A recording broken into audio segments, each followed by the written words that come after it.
Good morning. I hope y'all are having a good day. I've been outside sitting on my swing and reading and drinking some coffee and eating my oatmeal. So, anyway, I am loving this weather. I wish it would rain all day, though, honestly. But it's nice to kind of have a little bit of rain for my plants. I'll show you, I had to bring in some of my plants last night, and then I brought some more in this morning. So I'll have to show y'all some of my starter plants I've got going on over there in a little bit.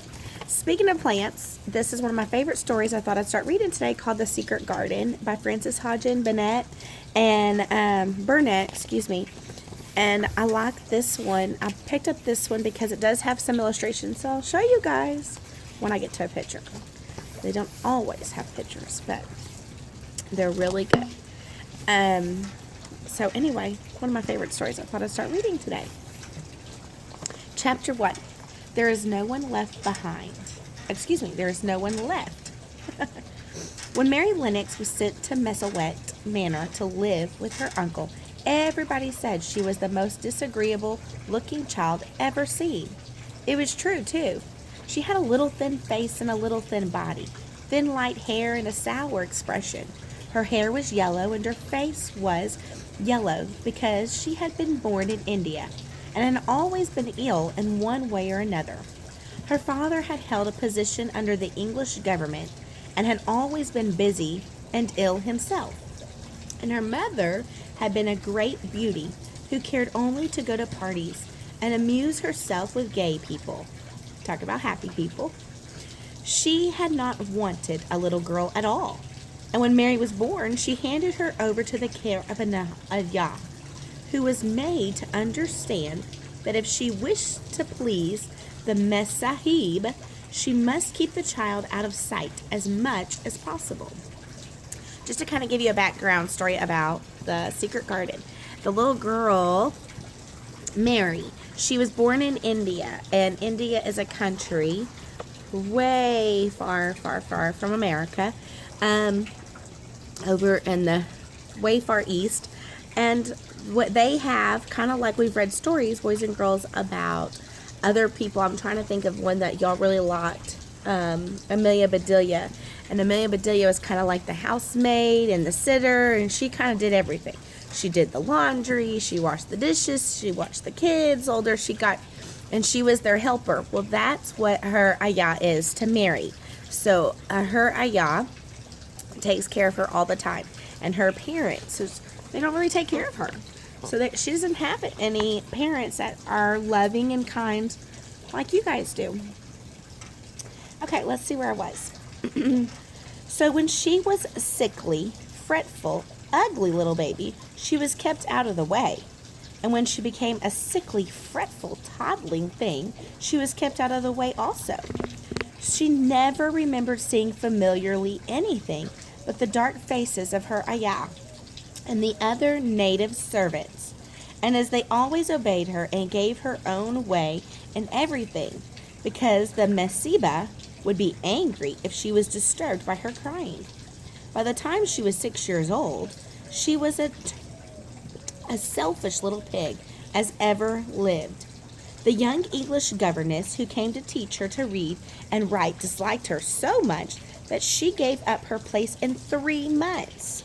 And when other governesses came to try to fill it, they always went away in a shorter time than the first one. So if Mary had not chosen really to want to know how to read books, she would never have learned her letters at all. One frightfully hot morning, when she was about 9 years old, she wakened feeling very cross. She became crosser still when she saw that the servant who stood by her was not her ayah. "Why did you come?" she said to the strange woman. "I will not let you stay. Send my ayah to me."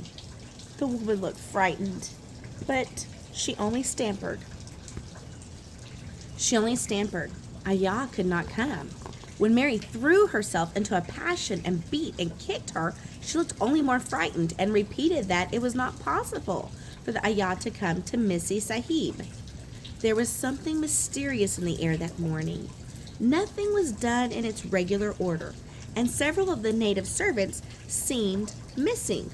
while those whom Mary saw slunk or hurried away with ashy and scarred faces. No one would tell her anything, and her ayah did not come. She was actually left alone as the morning went on. And at last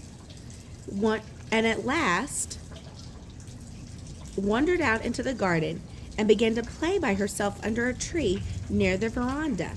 She pretended that she was making a flower bed, and she stuck big scarlet hibiscus blossoms into little heaps of earth, all the time growing more and more angry and muttering to herself the things she would say and names she was going to call Sadie when she returns. Sadie when she returned.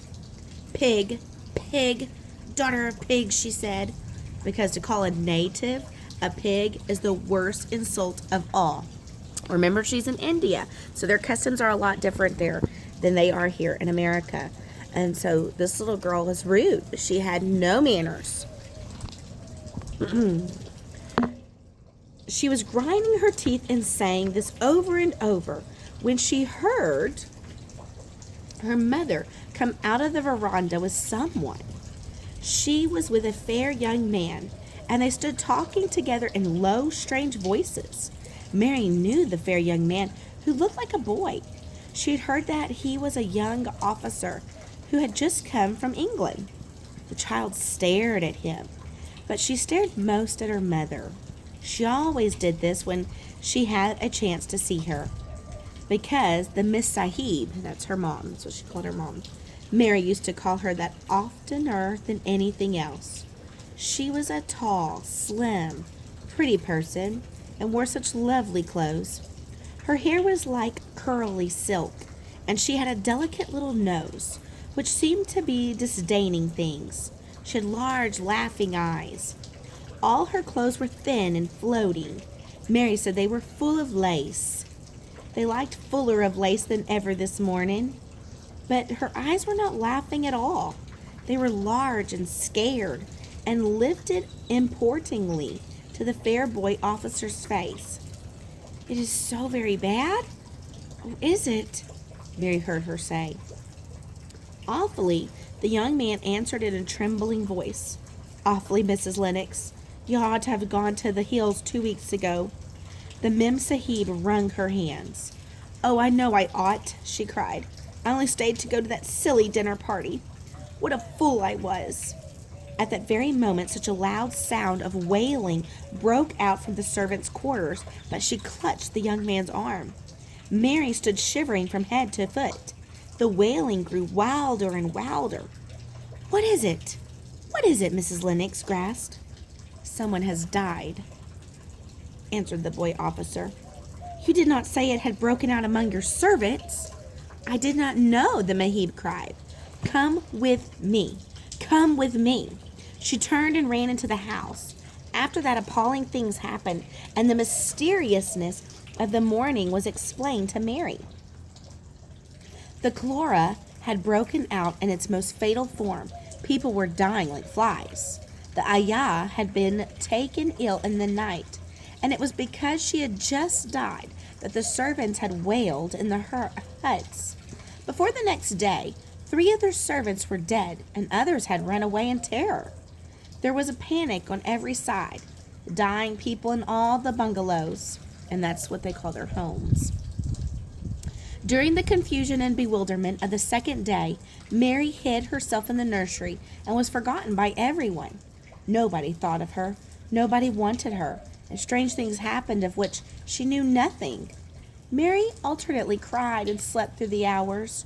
She only knew that people were ill, and that she heard mysterious and frightening sounds. Once she crept into the dining room and found it empty. The partly finished meal was on the table. Chairs and plates looked as if they had been hastily pushed back when the diners rose suddenly for some reason. The diners rose suddenly for some reason. The child ate some fruit and biscuits, and being thirsty, she drank a glass of wine which stood nearly filled. It was sweet. She did not know how strong it was. Very soon it made her intensely drowsy. She went back to her nursery and shut herself in it again, frightened by the cries she heard in the huts and by hurrying sound of feet. The The wine made her so sleepy